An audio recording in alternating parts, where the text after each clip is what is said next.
Hi, my name is Keith Cooper from Northlight Images, and in this video I'm going to look at choosing papers for the Epson ET8550.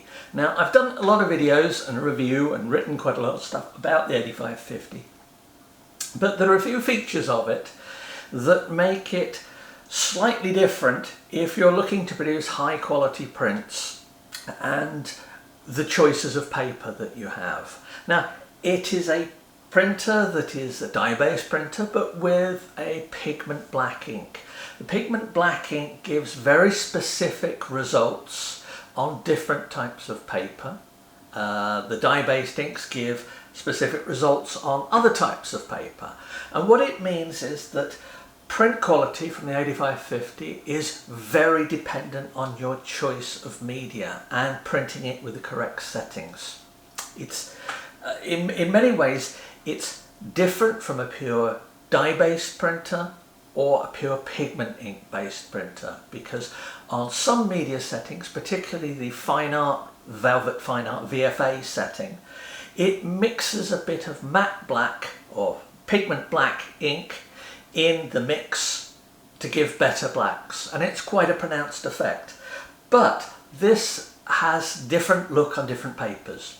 Now, that's all covered by profiling. Now, I've looked at profiling elsewhere in the review, and I've got another video looking at making your own paper profiles if you want to, but that's quite a specific thing. What I really want to say is, if you get one of these printers as a new printer, because you've decided you quite like various features of it, whatever you do, do not rush out and buy a load of test packs of paper of different brands. Let's pick famous brands, ones that have been around for hundreds of years and offer test packs, the high quality, the best papers and whatever. Don't bother, because those papers will not, as certainly as of recording this, and it may change over time, but they do not have ICC paper profiles. And if you want to make the best quality images with the printer for photography like I'm printing here, then you absolutely need to use ICC profiles. Now, I've created a whole load of ICC profiles during the testing of this printer, and they're listed in the review. You'll need to check the notes on the video, or in the written review obviously there's a full list of all the different papers. Now, they're limited to papers I've got here to test. I'm in the UK, so there are a whole load of papers that people in the US write to me and ask, have you tested such and such? No, because that paper doesn't exist here in the UK. You can't get it. So if you can't get it, nobody sent me any, I've never tested it. It can be a great paper, but if it's not available here, I won't have an ICC profile for it. Now, that means I've got a limited range of profiles. Now, I get people ask me, I'd like your profiles so I can test them. Well, have you got the same papers that I tested them with? Because if you haven't, then you're just wasting paper and ink. My profiles, like any profile, are specific to the printer, the inks, and the media that they're printed on. And that's why I always say, if you are getting a printer like this, and the same goes for a Canon printer, any other Epson printer, always make your first test prints on Epson media for an Epson printer, Canon media for a Canon printer. First of all, there may well be profiles, there almost certainly will be some profiles available for it. You can check with the printer to see the supported media types. So for this one, Epson Velvet Fine Art paper, which is a very nice paper, been around for years, it is an excellent paper for a matte art paper, that is supported and has a profile and is worth trying on that. Whatever you do, your first images really ought to be something, a printer test image of some sort. Now, this is one that's, and I've got them available for download on the Northlight Images site now. This is one I've used for years. The article has a description of what all these little boxes were. I've got a video that looks at using test images as well as the black and white test image if you're interested in black and white photography.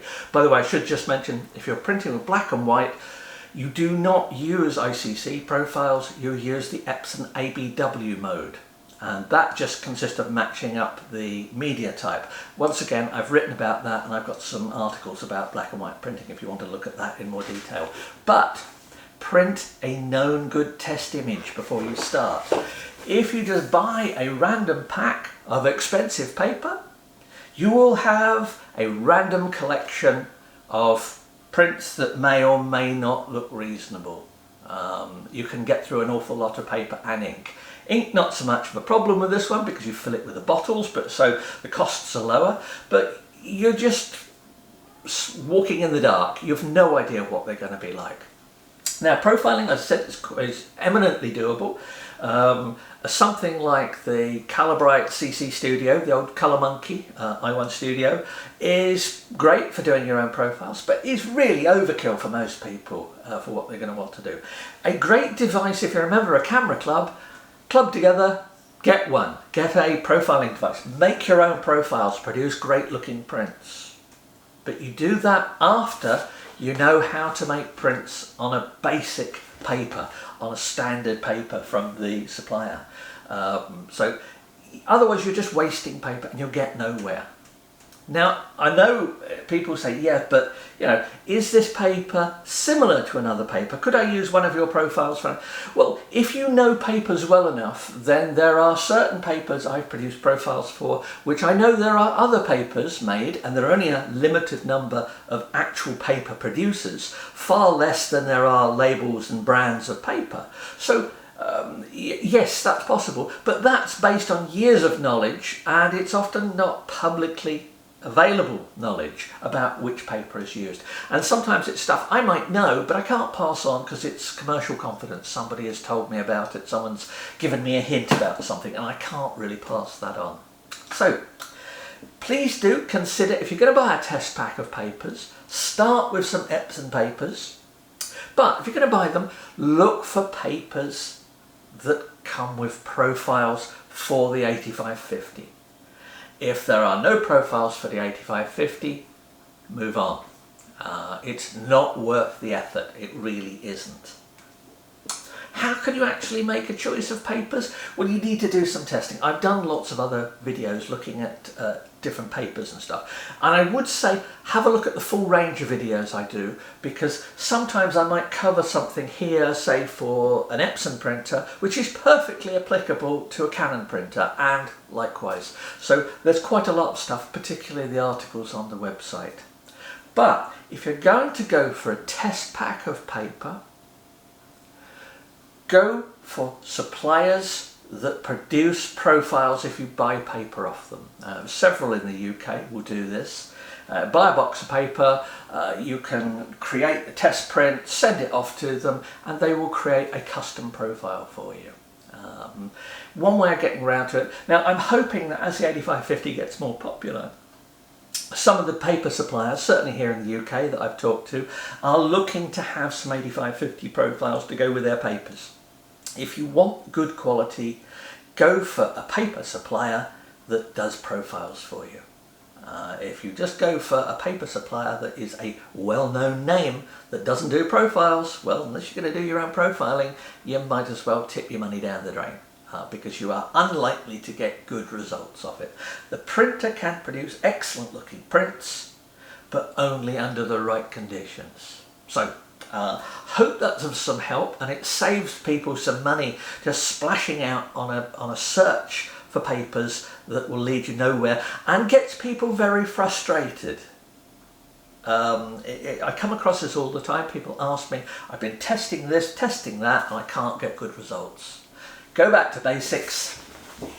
A good known test image to start with, and with a new printer, start with papers produced by the people who made the printer.